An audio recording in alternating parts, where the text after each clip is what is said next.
বিসমিল্লাহির রহমানির রহিম। আচ্ছা, তোমাদের গত ক্লাসে আমি যেটা পড়িয়েছিলাম সেটা হলো প্রোগ্রামিং, মানে মাত্র পাইথন ল্যাঙ্গুয়েজের স্ট্রাকচারটা আমরা দেখেছি, তাই না? তো পাইথন ল্যাঙ্গুয়েজের স্ট্রাকচার আবার দেখবো এবং প্রোগ্রাম করবো। আজকে থেকে প্রোগ্রামে ঢুকবো আস্তে আস্তে, আর থিওরি আস্তে আস্তে আবার পড়াবো। চিন্তার কোনো কারণে কোনো কিছুই স্কিপ করে যাব না। তো দেখো, এখানে সিম্পল গত ক্লাসে দেখাইছিলাম পাইথনের স্ট্রাকচারটা এরকম হতে হবে, অর্থাৎ শুরুতে একটা ইম্পোর্ট অংশ থাকবে বা সেকশন থাকবে, যেটা হচ্ছে ইম্পোর্ট সেকশন। হ্যাঁ, এই সেকশনটা আমরা বিভিন্ন ধরনের হেডার ফাইলকে ইম্পোর্ট করি। অর্থাৎ আমরা জানি আসলে লাইব্রেরি ফাইল বা হেডার ফাইলে কি থাকে, না জেনে থাকলে আবার বলি, আমরা যেমন আমাদের প্রয়োজনে আমাদের কোনো তথ্য দরকার হলে, হ্যাঁ, আমরা গুগলে খুঁজি এখন, তাই না, মোবাইলে। হ্যাঁ, এরকম কোনো ইনস্টিটিউটে বা আগে বা এখনো পর্যন্ত কোনো বইয়ের হেল্প লাগলে আমরা লাইব্রেরিতে খুঁজি। আমরা জানি সেখানে সব আছে। এরকম আমাদের যে ল্যাঙ্গুয়েজ গুলো আছে, পাইথন বলো, সি শার্প বলো, জাভা বলো, এই ল্যাঙ্গুয়েজ গুলোতে প্রোগ্রামার যারা এটা তৈরি করছেন, তারা আমাদের ইউজার যারা আছে তাদের সুবিধার জন্য অসংখ্য হাজার হাজার ফাংশন তৈরি করে, হ্যাঁ, বিল্ট ইন ফাংশন বলি আমরা, মানে আগে থেকেই তৈরি করা যে ফাংশন গুলো, সেগুলোকে আমরা বলি বিল্ট ইন ফাংশন। তো এরকম হাজার হাজার বিল্ট ইন ফাংশন আমাদের কাজে যাতে আমাদের উপকারে লাগে সেই জন্য তৈরি করে রেখেছেন তারা। তো এই ফাংশন গুলো তো এলোমেলো ভাবে রাখা যাবে না, একটা লাইব্রেরির মধ্যে রাখছে। তো বিভিন্ন কাজের জন্য আলাদা আলাদা ফাংশন, যেমন দেখা গেল তোমার রোবোটিক্স এর কাজের জন্য আলাদা একটা মডিউল বানায় রাখছে বা লাইব্রেরি বানায় রাখছে। আমি যদি রোবোটিক্স এর কাজ করি তাহলে সেই লাইব্রেরিকে আমার প্রোগ্রামে অ্যাড করব। আবার গ্রাফিক্স এর কাজ করার জন্য গ্রাফিক্স নামে আলাদা একটা তোমার লাইব্রেরি বানায় রাখছে। সেই লাইব্রেরি আমি যখন বিভিন্ন ধরনের গ্রাফিক্স অ্যানিমেশন নিয়ে কাজ করব, তখন ওই লাইব্রেরিটাকে আমার প্রোগ্রামে আমি অ্যাড করে নিব, সংযোগ করে নিব, যাতে বিভিন্ন ধরনের বিল্ট ইন ফাংশন গুলো ব্যবহার করে আমি আমার গ্রাফিক্স এর কাজটাকে সফলতা দিতে পারি। একইভাবে ম্যাথমেটিক্স এর জটিল ফাংশন নিয়ে যদি তুমি কাজ করতে চাও, তাহলে ম্যাথ নামে আলাদা একটা লাইব্রেরি বানানো আছে, যেখানে হাজার হাজার ফাংশন আছে, যে ফাংশন গুলো এক একটা এক এক রকমের কাজ করে। হ্যাঁ, ওরা কেন বানাইছে আসলে, কারণ দেখা গেল এরকম একটা, ধরো একটা আমি স্ট্যাটিস্টিক্স এর একটা সূত্র অ্যাপ্লাই করতে হলে দেখা গেছে আমি যদি করতে যাই ম্যানুয়ালি, আমার অনেক পরিশ্রম করা লাগতো। কিন্তু দেখা গেছে 15-20 লাইনের একটা প্রোগ্রাম লেখা লাগতো। লেখার পরে তাও হলো কিনা সেটা আমি নিশ্চিত না, ডেটা দিয়ে টেস্ট করা লাগতো। কিন্তু আমার এই কাজটাকে সে সহজ করে দিছে। একটা লাইনে আমি জাস্ট ওনাদের বানানো ফাংশনটাকে কল দিই আর কাজ করে। এক লাইনের একটা ফাংশনকে কল দিলেই কাজ করে। তার মানে আমার কাজটাকে বা ইউজারদের কাজটাকে অনেক অনেক গুণে সহজ করে আনছে এই বিল্ট ইন ফাংশন গুলো, এবং এই বিল্ট ইন ফাংশন গুলো লাইব্রেরি গুলোতে থাকে। তো এরকম এই জন্য ম্যাথ বানায় রাখছে একটা। আমরা আমাদের কাজের জন্য যদি ম্যাথের জটিল কিছু আমরা ব্যবহার করতে চাই, তাহলে এই ম্যাথ লাইব্রেরিটাকে আমরা ইম্পোর্ট করে নিব বা সংযোগ করে নিব আমাদের প্রোগ্রাম। ঠিক এটাই আমরা করছি এখানে। যদি কেউ মনে করে স্যার এই সেকশনটা যদি নাই দিই আমি, হবে না? অবশ্যই হবে। হবে না কেন সেটা আমরা আজকে তোমাকে প্রোগ্রামের মাধ্যমে দেখায় দিব। আসলেই যে হবে, এই সেকশনটা, এই জায়গাটা আমার যদি কোনো লাইব্রেরি অ্যাড করার দরকার না হয়, করব না। যেমন সিম্পল 2 সংখ্যার যোগের একটা প্রোগ্রামে আমার লাইব্রেরি অ্যাড করার দরকার নাই। মানে কেন দরকার নাই? কারণ আমি শুধু শুধু আমার প্রোগ্রামটাকে ভারী করে তো লাভ নাই। যেখানে দরকার সেখানে আমরা অ্যাড করে নিব। এটা হচ্ছে কথা। এই জন্য কথাটা বললাম যে অনেকে ধরেই নেয়, মনে হয় এই কথাটা না লিখলে আমার প্রোগ্রামই হবে না। মানে যারা না বুঝে পড়ে, মুখস্থ করে, তারা বলে যে এইটা, এই লাইনটা না লিখলে মনে হয় আমার প্রোগ্রামই হবে না। আসলে ব্যাপারটা এটা না, এটা না লিখলেও হবে, দরকার হলে আমরা লিখবো। তো এটা হচ্ছে সেই সেকশনটা। এখানে আমরা বিভিন্ন ধরনের লাইব্রেরি ফাইলকে বা হেডার ফাইলকে ইম্পোর্ট করি। ইম্পোর্ট মানে সংযোগ করি, আমার প্রোগ্রামে আমি সংযোগ করলাম, ইম্পোর্ট করলাম। আচ্ছা, এই সেকশনটা যেটা, এই সেকশনটাকে আমরা ফাংশন ডেফিনেশন সেকশন বলি। আমরা জানি কোনো কাজ করতে হলেই, মানে যে কোনো কাজই হোক না কেন, তুমি যদি সেটাকে অর্গানাইজ ওয়েতে করতে চাও, হ্যাঁ, সেটাকে যদি তুমি মনে করো যে খুব সুন্দর ভাবে করবে, তাহলে অবশ্যই তোমার বাস্তব জীবনেও যে কোনো কাজ করতে হলে সেই কাজটাকে ছোট ছোট ব্লকে ভাগ করতে হবে। হ্যাঁ, সেই প্রত্যেকটা ব্লকের নির্দিষ্ট কিছু ইনস্ট্রাকশনস থাকবে। হ্যাঁ, ওইটাই হচ্ছে ফাংশন। এরকম প্রোগ্রামিংও ফাংশন বলতে বোঝায় অনেকগুলো অ্যাক্টিভ স্টেটমেন্টের সমষ্টিকে একটা ফাংশন বলে। আমি কি বলছি? ফাংশন বলতে বোঝায় অনেকগুলো অ্যাক্টিভ স্টেটমেন্টের সমষ্টি। হ্যাঁ, অনেক যেটা দ্বারা একটা নির্দিষ্ট কাজ করা হয় সেটাই হচ্ছে একটা ফাংশন। হ্যাঁ, এটার একটা শুরু শেষ থাকবে অবশ্যই। এর একটা নাম থাকবে ফাংশনের। এর কিছু প্যারামিটার থাকতেও পারে, নাও থাকতে পারে প্যারামিটার। এর আগে একটা ডিফ নামক একটা কিওয়ার্ড থাকবে। এই হচ্ছে ফাংশন। আমি আগে ডেফিনেশন দিলাম, তারপরে বৈশিষ্ট্য মানে এর কি কি থাকতে পারে সেগুলো বলে দিতে হবে। যেমন দেখো, এবং একটা সিনট্যাক্স লিখে দিতে হবে। এটা হচ্ছে একটা ফাংশন বানায় দেওয়া হয়েছে, এর একটা সিনট্যাক্স। আচ্ছা, সিনট্যাক্স আর এক্সাম্পলের মধ্যে একটা পার্থক্য বলি। ধরো একটা ফাংশনের সিনট্যাক্স লিখি তোমাদের, দেখো ফাংশন ডিক্লারেশন এর সিনট্যাক্স, অর্থাৎ একটা ফাংশনকে কিভাবে ডিক্লেয়ার করতে হবে তার সিনট্যাক্স লেখো। এই যে ডিফাইন কিওয়ার্ড লাগবে, তারপর ফাংশনের একটা নাম লাগবে, ফাংশন নেম, এটাকে বলে সিনট্যাক্স। হ্যাঁ, ভেতরে প্যারামিটার থাকতেও পারে, নাও থাকতে পারে। তাই আমি লিখলাম প্যারামিটার 1, এক বা একাধিক প্যারামিটার থাকতেও পারে, নাও থাকতে পারে।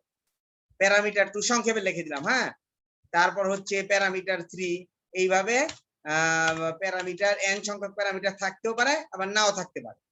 ওকে, তারপরে কি থাকবে, তার বডি হবে, এই কোলন দিয়ে তার শুরু হবে, বডিটা কোলন দিয়ে, তারপর ঠিক মাঝ বরাবর আসবে অ্যালাইনমেন্টটা। হ্যাঁ, মাঝ বরাবর। তারপর এখানে এক বা একাধিক স্টেটমেন্ট হবে, স্টেটমেন্ট 1, হ্যাঁ, তারপর তোমার স্টেটমেন্ট 2,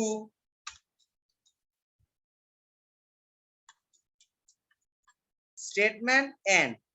দেখো এখন আমার সংজ্ঞার সাথে মিলে কিনা। ফাংশন হচ্ছে এক বা একাধিক অ্যাক্টিভ স্টেটমেন্টের সমষ্টি। অ্যাক্টিভ কেন বললাম, কারণ প্রত্যেকটা স্টেটমেন্ট আবার কার্যকরী হবে, এরকম না অকেজো আমি একটা অকেজো লাইন লিখে রাখছি বা অব্যবহৃত লাইন লিখে রাখছি, এমন না। আমার প্রত্যেকটা লাইন অ্যাক্টিভ, কাজ করবে। হ্যাঁ, ফাংশনের আরেকটা বাস্তব এক্সাম্পল দিয়েছিলাম তোমাদের, যেমন বাজার থেকে ব্লেন্ডার মেশিন কিনে নিয়ে আসি আমরা, এই ব্লেন্ডারটা হচ্ছে একটা ফাংশন। এটা যতক্ষণ না পর্যন্ত এর মধ্যে ইনপুট দিব, অর্থাৎ আমি যদি ব্লেন্ডার দিয়ে জুস বানাতে চাই, তাহলে আমার কিন্তু এখানে ফল না দিলে, হ্যাঁ, পানি না দিলে আমার কিন্তু ব্লেন্ডার কোনো কাজ করবে না। তার মানে ফাংশনকে কাজ করাতে হলে সঠিকভাবে তাকে ইনপুট দিতে হবে, তারপরে আমরা আউটপুট পাবো। আচ্ছা, আউটপুট পেতে হলে তার পাওয়ার দিতে হবে, তাকে ডাকতে হবে, তার মানে তাকে ব্যবহার করতে হবে। এরকম আমার এই ফাংশনটাকেও শুধুমাত্র বানায় রেখে দিলে হবে না। এরকম হাজার হাজার ফাংশন ইউজার মানে আমাদের প্রোগ্রামাররা পাইথন ল্যাঙ্গুয়েজে বানিয়ে রেখে দিয়েছে, কিন্তু সেগুলোকে ব্যবহার করতে হলে আমাদেরকে এই ফাংশন গুলোকে ডাকতে হবে, কল দিতে হবে। তাহলে এই হচ্ছে ফাংশনের একটা সিনট্যাক্স লিখলাম। আমি যদি বলি তাহলে সিনট্যাক্স এর সাথে উদাহরণ বা এক্সাম্পলের পার্থক্য কি? এক্সাম্পল হচ্ছে রিয়েল, ধর আমি একটা ফাংশন বানিয়ে ফেললাম, সেটা হচ্ছে এক্সাম্পল। এরকম define addition, addition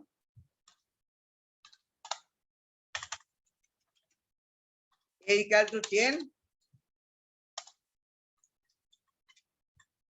b equal to 20, c equal to a plus b। এই হচ্ছে একটা ফাংশন শেষ হলো, আমি প্রিন্ট করে দিলাম। প্রত্যেকটা স্টেটমেন্ট অ্যাক্টিভ আমার। প্রিন্ট কাকে প্রিন্ট করব? C K. C, sorry, print C. এই দেখছো, কাজ কিন্তু শেষ আমার। এই হচ্ছে ফাংশনের ডেফিনেশন দেয়া, অর্থাৎ আমরা কিভাবে একটা ফাংশন বানাবো সেটা সিনট্যাক্সটাকে, এটাকেই বলে ফাংশনের ডেফিনেশন দেয়া। ক্লিয়ার সবাই ফাংশনের ডেফিনেশন কি? আর গত ক্লাসেও বলছি ফাংশন কল করতে হয় কিভাবে।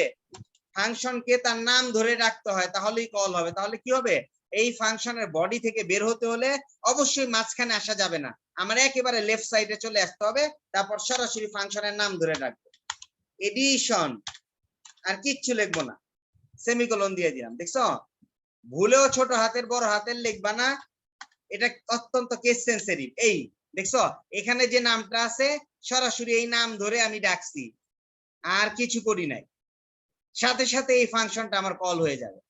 এটাকেই বলে পাইথন ল্যাঙ্গুয়েজের বা যে কোনো ল্যাঙ্গুয়েজের ফাংশন ডেফিনেশন, এবং এটাকে বলে ফাংশন কলিং।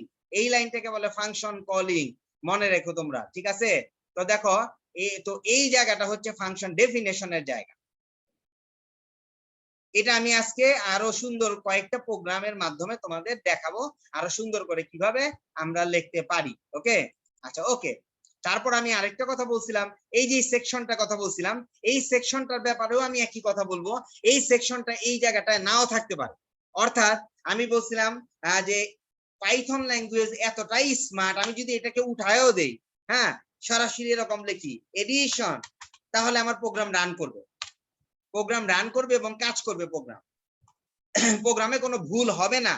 কিন্তু আমি ট্রেডিশনাল প্রোগ্রামিং যেগুলো ছিল তাদের সাথে তাল মিলিয়ে চলতে গেছি।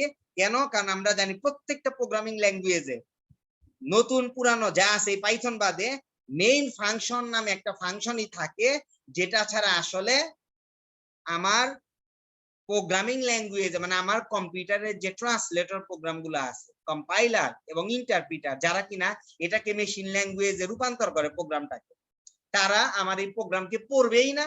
তারা আমার এই প্রোগ্রামকে মেশিন ল্যাঙ্গুয়েজে রূপান্তর তো দূরের কথা, পড়বে না তারা, মেইন মেথড যদি না থাকে।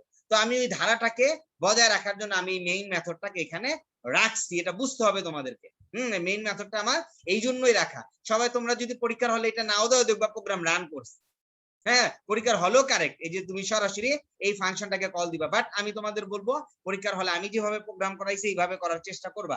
এটা হচ্ছে স্ট্রাকচার ফলো করে করা পরিপূর্ণভাবে, তোমরা এইভাবেই করাবা। তাহলে আমি কি করছি, এখানে একইভাবে মেইন নামে একটা ফাংশন বানাইছি। হ্যাঁ, মেইন নামে একটা ফাংশন বানায় কি করছি, আমি এখানে একটি স্মার্ট কাজ করছি, এটা আমি পরে বুঝাবো। এর মধ্যে আমি কি করছি, ইনপুট নিছি, তারপরে ইনপুটটাকে কি করছি, প্যারামিটারের মাধ্যমে পাস করাইছি। এখন মাথায় ঢুকবে না প্যারামিটার কি, আমি একটু পরে বুঝায় বলবো। হ্যাঁ, আচ্ছা, কেন করছি সেটাও বুঝায় বলবো। Okay fine. এইটা আর এইটা, এই দুইটার মধ্যে কোনো পার্থক্য নাই, এটা যেভাবে বানাইছি এটাও সেইভাবেই বানাইছি। আর একটা কাজ করছি, সেটা কি, এই ফাংশনটাকে এই মেইন ফাংশনের ভেতরে কল করে দিছি। কল না করলে তো কাজ করবে না, এই ফাংশনটা বানানোটাই আমার বেকার হয়ে যাবে, তাই না? তো যেহেতু বেকার হয়ে যাবে, তাই আমি এটাকে কল দিছি। এই কল দেওয়ার সাথে সাথে এই ফাংশনের যে সূত্রটা ছিল আমার c = a + b, a এবং b এর কন্টেন্টটাকে যোগ করে সি তে রাখছে সে, এবং সি এর রেজাল্টটা এখানে প্রিন্ট করে আমাকে দেখায় দিছে। দেখানোর পরেও আসলে শেষ হয় নাই, আমি তো মেইন ফাংশনটাকে এখনো কলই করি নাই, তাহলে রেজাল্ট তো দেখাতে পারবে না যতক্ষণ না পর্যন্ত মেইন ফাংশনকে কল করব। এই জন্য কি করছি, আমি মেইন ফাংশনকে কল করলাম, তার সাথে সাথে আমার এই প্রোগ্রামটা রান হলো এবং রেজাল্ট দেখালো। তাহলে এখানে দুইটা এই সেকশনটা অতিরিক্ত, এই সেকশনটা আমি আবারও একটা মেইন ফাংশনকে ডেফিনেশন দিছি। ওকে, মানে একটা মেইন ফাংশন বানাইছি। এটা বানানোর সাথে সাথে কি করছে, আমার কম্পাইলার কিন্তু মেইন পাওয়ার সাথে সাথে এই ফাংশনটা আগে কখনোই পড়বে না, সেই ফাংশন থেকেই পড়া শুরু করবে, এবং সে এটা লাইন বাই লাইন পড়বে। প্রথমে এ এর ইনপুট নিবে, বি এর ইনপুট নিবে কিবোর্ড থেকে, তারপর এই ফাংশন এডিশন নামে একটা ফাংশন দেখবে, যেখানে দেখবে এ আর বি প্যারামিটার দেয়া আছে। সে তখন উপরে খুঁজবে কোথায় আছে এডিশন নামের কোন ফাংশন। সে উপরে খুঁজতে খুঁজতে এসে দেখবে, হ্যাঁ আমি পেয়েছি এডিশন নামে একটা ফাংশন, এবং সেখানে প্যারামিটারও পেয়েছি এ এবং বি, হুবহু এই নামটা এক, এইটা এবং এইটা। সাথে সাথে সে কি করবে, এ আর বি এর মান খুঁজবে, ডেটা খুঁজবে। সে তখন দেখবে এই যে ইনপুট নিয়েছিলাম আমি, এর জন্য যে মানটা নিছি সে অলরেডি এর মধ্যে থাকবে এটা, আর বি এর জন্য যে মানটা নিছি সেটা অলরেডি বি এর ভেতরে থাকবে। তার মানে সে অলরেডি মানটা পেয়ে যাবে। পাওয়ার পরে সে এই এর মানটার সাথে বি এর মানটা যোগ করে সি তে রাখবে। তারপরে সে প্রিন্ট করবে কার ভ্যালুটাকে, আমার রেজাল্টটা সি এর মধ্যে আছে, তাই সি এর ভ্যালুটাকে সে প্রিন্ট করবে। ঠিক আছে, প্রিন্ট যেহেতু চলে গেছে তার মানে আমার রেজাল্ট আউট হয়ে গেছে, রেজাল্ট আউট করে সে রেখে দিবে। তারপরে কাজটা কি, এই মেইন মেথড যখনই কল পাইলো, এই মেইন রেজাল্টটা আমার পাবলিশ হলো। ব্যাপারটা বুঝতে পারছো? এই হচ্ছে আমার প্রোগ্রামটা অ্যাকচুয়ালি কাজ করে এইভাবে। তো এই হচ্ছে পাইথন প্রোগ্রামের স্ট্রাকচারটা, আমি আবারও রিপিট করলাম। আচ্ছা, এখানে কিছু কঠিন জিনিস আছে, দেখো এই লাইনগুলা কিন্তু আমি তোমাদের বলি নাই কি জিনিস, এটা আমি এখনই বুঝাবো না, একটু পরে, আজকেই পড়াবো, একটু পরে বুঝাবো। হ্যাঁ, এটাকে তুমি ইজিলি লিখতে পারো, এটাকে বলে আউটপুট ফরম্যাটিং। এটাকে কি বলে, আউটপুট ফরম্যাটিং। অর্থাৎ তোমার প্রোগ্রামিং ল্যাঙ্গুয়েজের যে প্রোগ্রামটা করছো তুমি পাইথন ল্যাঙ্গুয়েজ ব্যবহার করে, তুমি মনিটরে মানে কম্পিউটারের মনিটরে মানে ডিসপ্লেতে কিভাবে কি স্টাইলে প্রোগ্রামটাকে দেখাতে চাচ্ছ, মানে রেজাল্টটা দেখাতে চাচ্ছ কি স্টাইলে, সেটাকে বলে, মানে আউটপুটটা কেমন হবে। এক একজন এক এক রকম সুন্দর করে আউটপুটটা দেখাতে চায়, এক এক স্টাইল ব্যবহার করে, এক এক ফরম্যাট ব্যবহার করে, তাই এটাকে বলে আউটপুট ফরম্যাটিং। মনে থাকবে তো, আউটপুট ফরম্যাটিং। আর এগুলো হচ্ছে ইনপুট ফরম্যাটিং, মানে কিভাবে আমি একটা পাইথন ল্যাঙ্গুয়েজে কিবোর্ড থেকে ইনপুট নিচ্ছি, তার নেয়ার নিয়মটা কি, এটাকে বলে ইনপুট ফরম্যাটিং।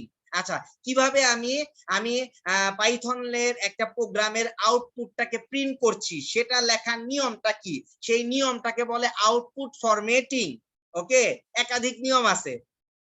ক্লিয়ার সবাই? আমাকে একটু রেসপন্স করো, সবাই ক্লিয়ার কিনা?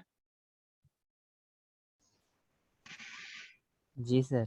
কারণ আমি পড়ানোর পরে তোমরা যখন বইকে ফলো করবা, বই দেখতে যাবো, তখন তোমরা আমার প্রশ্ন করবা, আরে স্যার, স্যার কিভাবে প্রিন্ট করছে, এখানে বইতে তো এত কঠিন ভাবে নাই, স্যার তো এটা কঠিন করে দিছে, এটা কোত্থেকে পাইলো স্যার? কিন্তু আবার এরকম হইতে পারে আমার চেয়েও কঠিন আছে বইতে, কিন্তু আমি সহজ করে দিচ্ছি, তখন তোমরা বিপদে পড়বা। কিন্তু এই চ্যাপ্টারটা শেষ দিকে আছে, শেষ বইয়ের শেষ দিকে, যে ইনপুট ফরম্যাটিং আউটপুট ফরম্যাটিং।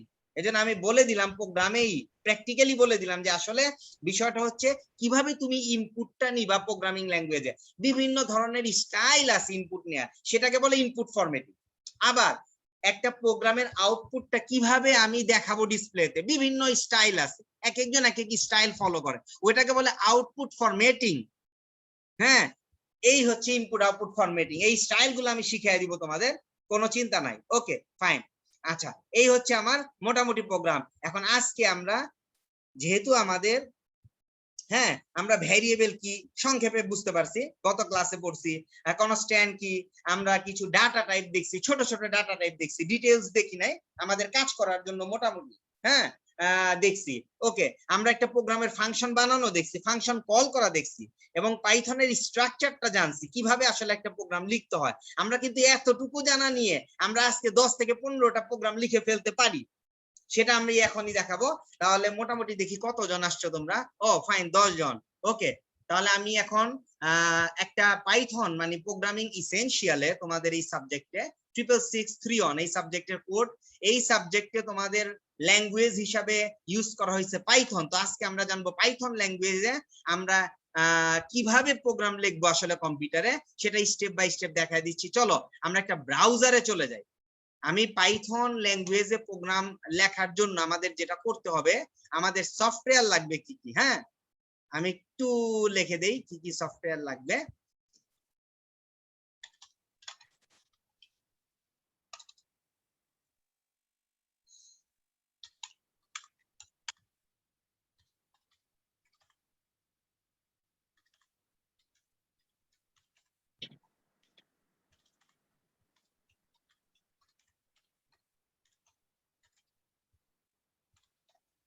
কি কি লাগবে? এক নাম্বার হচ্ছে আমাদের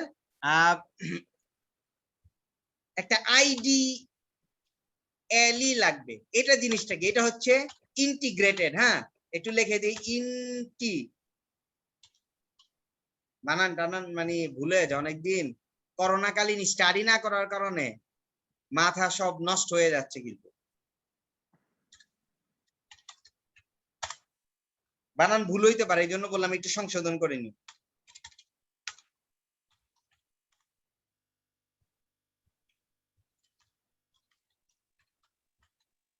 ইন্টিগ্রেটেড ডেভেলপমেন্ট এনভায়রনমেন্ট, এটা কি বললাম? Integrated ideally. Okay, integrated development environment. খেয়াল করো, আই তে ইন্টিগ্রেটেড, হ্যাঁ, ডেভেলপমেন্ট ডিআরএল তে এই ডেভেলপমেন্ট পুরাটা রাখছে, খুব অদ্ভুত। ডিআরএল তে ডেভেলপমেন্ট রাখলো কেন, তার একটা ব্যাখ্যা আমি দিব এখন, তার একটা ব্যাখ্যা আছে। আরেকটা হচ্ছে ই তে এনভায়রনমেন্ট। তো অন্যান্য ল্যাঙ্গুয়েজের ক্ষেত্রে, মানে অন্যান্য ল্যাঙ্গুয়েজ মানে যত ল্যাঙ্গুয়েজ আগে আছে সবার ক্ষেত্রে আমরা কি বলি জানো? আইডিই বলা হইতো। আগে কি বলা হতো? এই আইডিই, একটু বলে নেই, এটাকে বলা হতো আইডিই। একই জিনিস, ইন্টিগ্রেটেড ডেভেলপমেন্ট এনভায়রনমেন্ট। এখন পাইথন ওয়ালা কি করছে, পাইথনের যে যিনি তৈরি করছেন বা পাইথন ল্যাঙ্গুয়েজে যারা আছে প্রোগ্রামার, তারা বলছে পাইথন ল্যাঙ্গুয়েজকে অন্যদের চাইতে একটু আলাদা করব, তাই আমরা এই আইডি, ট্রেডিশনাল আইডি কথাটা ব্যবহার না করে আমরা কি করব, এই ডেভেলপমেন্টের যে এলটা আছে, এই ডি আর এল, এই দুইটা জিনিসকে আমরা নিয়ে আসব, ঠিক আছে? এই ডি আর এল কে আমরা ইউজ করব, ডি আর এলটাকে আমরা ইউজ করব, ঠিক আছে? তো এই জন্যই বলছে কি আইডিই এর পরিবর্তে তারা করছে কি এখানে আইডিএল, এই ডি আর এলটা ইউজ করছে এই ডেভেলপমেন্টে। আচ্ছা, এই জিনিসটা কি আসলে? জিনিসটা আসলে কিছুই না, এটা হচ্ছে তুমি যেমন গ্রাফিক্স এর কাজ করার জন্য কিছু সফটওয়্যার ব্যবহার করো, যেমন ফটোশপ, ইলাস্ট্রেটর, এগুলো কি? এগুলো হচ্ছে গ্রাফিক্স এর কাজ করার জন্য একটা এনভায়রনমেন্ট। তার মানে একটা এনভায়রনমেন্ট, তার মানে এটা ইন্টিগ্রেটেড ডেভেলপমেন্ট এনভায়রনমেন্ট, মানে যেখানে ডেভেলপ করার কাজ করো সেটাই হচ্ছে একটা ডেভেলপমেন্ট এনভায়রনমেন্ট। ওকে, আমি কি বুঝাতে পারছি? যেমন তুমি তারপরে তোমার ওয়েব ডেভেলপমেন্টে কাজ করার জন্য তুমি কিছু এনভায়রনমেন্ট ব্যবহার করো, যেমন আমরা ওই যে কি বলে ওই দিন ব্যবহার করলাম একটা, মনে আছে তো, ওই যে ভিজুয়াল স্টুডিও কোড, তারপর কেউ কেউ বলবো আবার নোটপ্যাড প্লাস প্লাস নোট, এটা একটা এনভায়রনমেন্ট। আচ্ছা, সি ল্যাঙ্গুয়েজ করার জন্য আমরা অনেকে কোড ব্লকস ইউজ করি, তারপর টার্বোস ইউজ করি, এটা একটা এনভায়রনমেন্ট। মানে যে জায়গাটায় তুমি কোডটা লিখবা ওই ল্যাঙ্গুয়েজে, সেটাকে বলে তার ডেভেলপমেন্ট এনভায়রনমেন্ট। কোথায় তুমি ডেভেলপ করতেছো, সেই এনভায়রনমেন্টটা কোথায়? আচ্ছা, তুমি যখন একটা ছবি আঁকো সেটার জন্য একটা প্যালেট লাগে না? প্যালেট মানে একটা আঁকার বোর্ড, ওইটা একটা এনভায়রনমেন্ট ছবি আঁকার জন্য, এইটাই হচ্ছে ডেভেলপমেন্ট এনভায়রনমেন্ট। তো পাইথনের এই আইডিয়ালিটা আসলে তার অনেক আছে অনলাইনে, বলতে পারো স্যার একটা পড়াইছে, আমি একটা দিয়েই দেখাবো। আর অনলাইনে অনেক অ্যাভেলেবেল আছে, অনেক ফ্যাসিলিটি সম্পন্ন অ্যাভেলেবেল আছে, বাট আমি যেটা ইউজ করব পাইথনের নিজস্ব বিল্ট ইন, অর্থাৎ পাইথন ল্যাঙ্গুয়েজটা যখন আমি ইনস্টল করব তখন তার সাথে একটা বিল্ট ইন আছে, বিল্ট ইন আইডিয়ালি, সেটাই আমি ব্যবহার করব, ঠিক আছে? তো এই হচ্ছে আমার আইডিয়ালির কাহিনী। আর কি লাগবে? এই আসলে লাগবে, আর কিছুই না। এই তো। তো চলো, আমরা একটা জিনিসই কিন্তু লাগবে, আমরা এটা কোথায় পাবো আসলে? এই সফটওয়্যারটা নামাতে হলে বা পাইথন ল্যাঙ্গুয়েজটা নামাতে হলে আমাদের ডাউনলোড করব কোথা থেকে?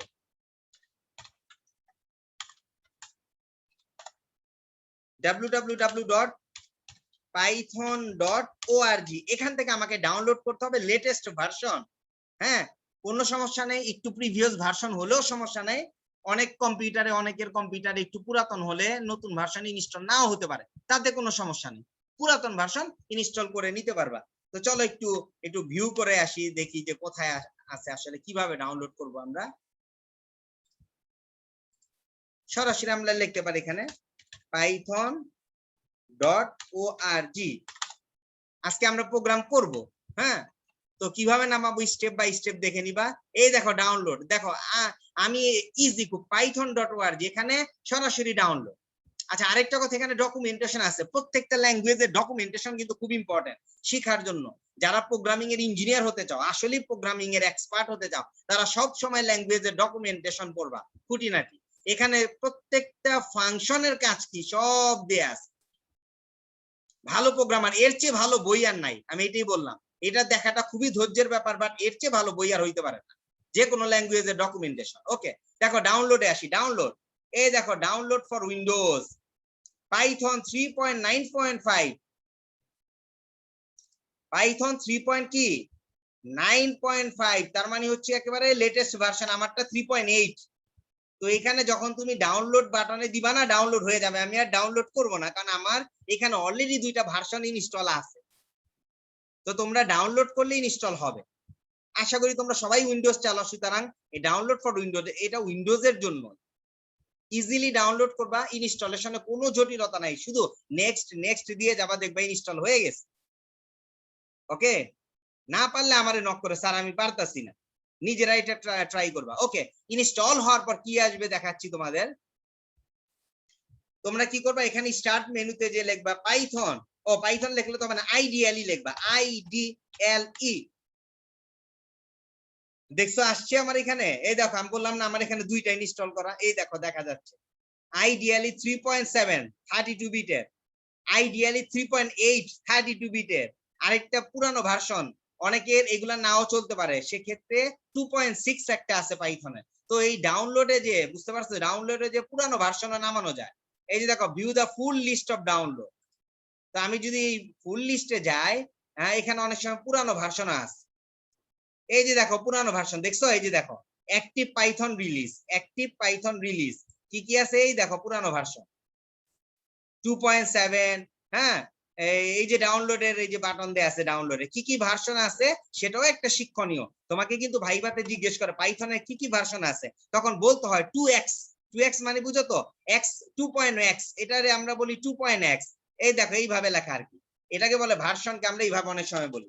হ্যাঁ ভার্সন কি কি আছে চালু 2.x আর 3.x। 3.x এটা মানে হচ্ছে x মানে হচ্ছে, আমরা বলতে পারি যে x মিন্স একটা ব্র্যাকেটে দিয়ে দিতে পারি, মানে হচ্ছে x মানে হচ্ছে x এর মানে 1 আছে, 2 আছে, 3 আছে, 4 আছে। হ্যাঁ এরকম এই যে 9 পর্যন্ত আছে দেখলা না, তারপরে 3 পয়েন্ট এরকম 3 পয়েন্টের 9 পর্যন্ত আছে, এরকম ভার্সন গুলো এইভাবে বলি। ঠিক আছে, ক্লিয়ার সবার কাছে? তো এই হচ্ছে পাইথনের এখন দেখো আমরা তাহলে আমরা কিন্তু এইভাবে ভার্সন, যে কোনো ভার্সন লেটেস্টটা যদি ইনস্টল না হয় তাহলে পুরানটা ইনস্টল করে নিবা।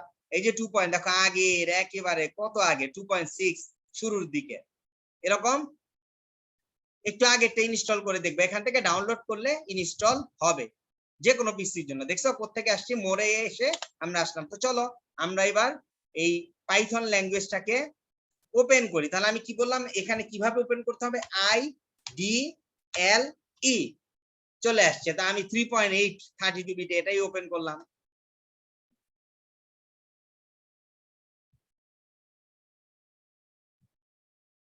এই যে দেখো একটা এনভায়রনমেন্ট চলে আসলো। দেখো এই যে এনভায়রনমেন্টটা আসছে এটাকে বলে পাইথনের সেল। হ্যাঁ এটাকে কি বলে, পাইথন সেল। দেখো লেখাই আছে পাইথন সেল 3.8.2 সেল। তো এই সেলটা একটা মজার জিনিস আছে, এই সেলটা একটা ইমার্জেন্সি সেল। কিরকম, মনে করো তুমি একটা প্রোগ্রাম লিখতে চাও, তুমি একটা সমস্যাকে সমাধান করতে চাও, আমরা কি করতে হয়, সমাধান করতে হলে ধাপে ধাপে একটা প্রোগ্রাম পুরা লিখে রান করে তারপর দেখতে হয় যে আসলে আমার প্রোগ্রামটা ভুল ত্রুটি আছে কিনা বা রান হইলো কিনা। কিন্তু এই সেলটা এমন, এই সেলে কোনো ফর্মাল বা স্ট্রাকচার ফলো না করেও প্রোগ্রামকে রান করা যায়। কেন, দেখার জন্য, কেন, টেস্ট করার জন্য যে তোমার লজিক্যাল কনসেপ্টটা ঠিক আছে কিনা। তোমাকে একটা এক্সাম্পল দিই, ধরো তুমি দুইটা সংখ্যার মধ্যে যোগ করবা। দেখো আমি খুব ইজিলি করতেছি, এখানে a সমান 10, কোনো স্ট্রাকচার নাই, কোনো সেমিকোলন নাই, কোনো ইম্পোর্ট নাই, কোনো ফাংশন নাই, আমি খুব সংক্ষেপে আমার কনসেপ্ট ঠিক আছে কিনা এটা টেস্ট করতেছি। b সমান 20, c সমান a প্লাস b, c আসছে রেজাল্ট, দেখছো রেজাল্ট হয়ে গেছে। জি স্যার। এটা হচ্ছে কি কুইক সেল। এটা তোমার মানে তুমি কোন একটা প্রোগ্রাম লেখার আগে টেস্ট করবে তোমার লজিক ঠিক আছে কিনা। আচ্ছা আরেকটা লজিকের কথা যখন বলছি আরেকটা টেস্ট করে ফেলি। ধরো কি যেন নাম, তোমাদের মধ্যে একটা নাম নেই, দীপু না, দীপু। এই দীপুর মধ্যে আমি রাখলাম ধরো 25। সুমির মধ্যে রাখলাম আমি 28।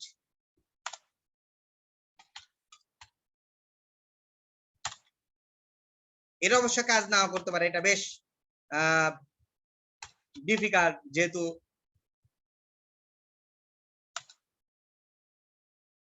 দেখো কাজ করছে, কিন্তু কাজ কিন্তু করছে ইজিলি। আমি ভাবছিলাম কাজ করবে না, দেখো কি সুন্দর কাজ করছে। আমি কম্পেয়ার করতেছি, মানে আমি তুলনা করতেছি, আমি লজিক চিন্তা করতেছি। লজিক এটাকে বলে লজিক্যাল। যেমন দীপু সুমির চেয়ে বড়, ফলস দিছে। দেখো দীপু কি সুমির চেয়ে আসলে বড় না, 25 28 চেয়ে বড় না, তাই ফলস দিছে, তার মানে মিথ্যা। আমি যদি এটা করতাম, Dipu is less than Sumi, true. দেখছো লজিক্যালও কাজ করতেছে। এটা হচ্ছে সংক্ষেপে প্রোগ্রামের স্ট্রাকচার। কোন ধরনের স্ট্রাকচার বা কোনো ফর্মাল ওয়ে আমি ফলো করি নাই, আমি জাস্ট টেস্ট করলাম আমার এইভাবে দুইটা সংখ্যার মধ্যে বড় সংখ্যা বা ছোট সংখ্যা বের করা যায় কিনা, ইজিলি একটা টেস্ট করে নিলাম। ওকে, তো এইটা এই জন্যই যে তুমি ছোটখাটো মানে বড় যে কোনো প্রোগ্রামে তোমার কনসেপ্টটা ঠিক আছে কিনা সেটা এখানে টেস্ট করে নেয়। ওকে, আমরা কিন্তু এখানে প্রোগ্রাম করব না। তো দেখো আমরা কিভাবে প্রোগ্রাম করব, সবাই তো দেখতে পাচ্ছ তাই না? এই দেখো এখানে ফাইল দেখা যাচ্ছে, ফাইল, একটা মেনু বার দেখা যাচ্ছে এখানে। এই মেনু বারে অনেক ধরনের অনেক কিছু আছে। কিভাবে কনফিগার করবে আইডিয়ালি, দেখো আইডিয়ালি মানে আমার এই আইডিয়ালির ফন্ট টন কিন্তু অনেক বড়, দেখো 16 ফন্টে। এগুলো তোমরা এখান থেকে তোমাদের কম্পিউটারের ফন্ট গুলো বানায় নিতে পারো, ঠিক আছে? এই যে এখানে লেখার ফন্ট আমি কিন্তু 16 করে নিছি, তাই আমারটা বড় বড় এখান থেকে করে। এই যে কনফিগার আইডিয়ালি, ওকে। তো দেখো আমি এখন কি করব, এখানে যাব না, আমি একটা প্রোগ্রাম লিখবো। আমি কি লিখবো? দুইটা সংখ্যার মধ্যে বড় সংখ্যা নির্ণয় প্রোগ্রাম। তাহলে আমি কি প্রোগ্রাম করব? আমি লিখে দিই আজকে ফার্স্ট প্রোগ্রাম হচ্ছে add বা addition of two number of two integer number, integer number. অর্থাৎ আমি কি বললাম, আমি দুইটা ইন্টিজার সংখ্যার মধ্যে যোগ করব। তোমরা কি জানো ইন্টিজার সংখ্যা কি? ইন্টিজার মানে হচ্ছে পূর্ণ সংখ্যা, যার সাথে কোনো দশমিক নাই, যার সাথে কোনো তোমার কি কমপ্লেক্স কোনো কিছু নাই, হ্যাঁ। তারপরে এটা কোনো স্ট্রিং না, এটা কোনো ক্যারেক্টার না, এটা হচ্ছে পূর্ণ সংখ্যা, যেমন 10, 15, 20, 30। তো আমি এই দুইটা সংখ্যার, দুইটা পূর্ণ সংখ্যার মধ্যে যোগফল নির্ণয়ের একটা প্রোগ্রাম করতে চাচ্ছি। তো প্রোগ্রামটা কিভাবে করব? হ্যাঁ, প্রোগ্রামটা কিভাবে করব? তো চলো আমরা কি করি, একটা নতুন ফাইল নেই এবং প্রোগ্রাম করা শিখি কিভাবে করব। তার আগে আমি তোমাদেরকে একটা কথা বলে নিই, প্রোগ্রাম করার আগে মানে প্রোগ্রামে কোডিং করার আগে একটা নিয়ম আছে, সেটা হলো এইটা একটা প্রোগ্রাম কি, addition of two integer number. অর্থাৎ তোমার কাছে একটা সমস্যা আসছে, সমস্যাটা হলো দুইটা সংখ্যার মধ্যে তুমি যোগ করবা। তাহলে এই যোগটা করার জন্য সরাসরি পাইথনে আসার আগে তোমাকে যেটা করতে হবে সেটা হলো এর একটা অ্যালগরিদম লিখতে হবে। অ্যালগরিদম, অ্যালগরিদম, অ্যালগরিদম মানে হচ্ছে তুমি কিভাবে সমস্যাটা সমাধান করলা তার ধারাবাহিক একটা উপায়। হ্যাঁ, চলো আমরা কিভাবে সমস্যাটা সমাধান করব তার ধারাবাহিক মানে উপায়টা বা স্টেপ গুলা লিখে ফেলি। প্রথমে 1 নাম্বার তোমরা আমাকে বলবা, হ্যাঁ আমার কি কি জিনিস লাগবে। প্রথমে হলো স্টেপ 1। স্টেপ 1, আমার তিনটা সংখ্যার মধ্যে যোগ করতে হলে আমার কি লাগবে? দীপু বলতে পারবা কি কি লাগবে আমার?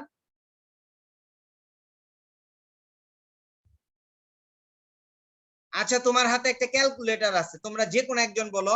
তুমি যখন দুইটা সংখ্যার, তিনটা না দুইটা সংখ্যার যোগ করবা, ক্যালকুলেটরে তোমার কি করতে হয়? স্যার সংখ্যা লিখতে হবে আর মাঝখানে চিহ্ন যোগ করার চিহ্ন আচ্ছা, দিতে তার হবে। মানে তুমি বলতেছো ক্যালকুলেটরে আমার যোগ করতে হলে দুইটা মান নিতে হবে, তাই না? স্যার আচ্ছা, প্রোগ্রামিং এ কিন্তু দুইটা মান তুমি এমনি নিতে পারবা না। আমি গত ক্লাসে বলছিলাম মানটা কোথায় রাখবা। ওই মানটাকে রাখার জন্য একটা কন্টেইনার লাগবে। সেই কন্টেইনার অর্থাৎ যে জায়গাটায় মানটা রাখা হয় সেই জায়গাটাকে কন্টেইনার বলে, মানে হচ্ছে ভ্যারিয়েবল বলে তাকে।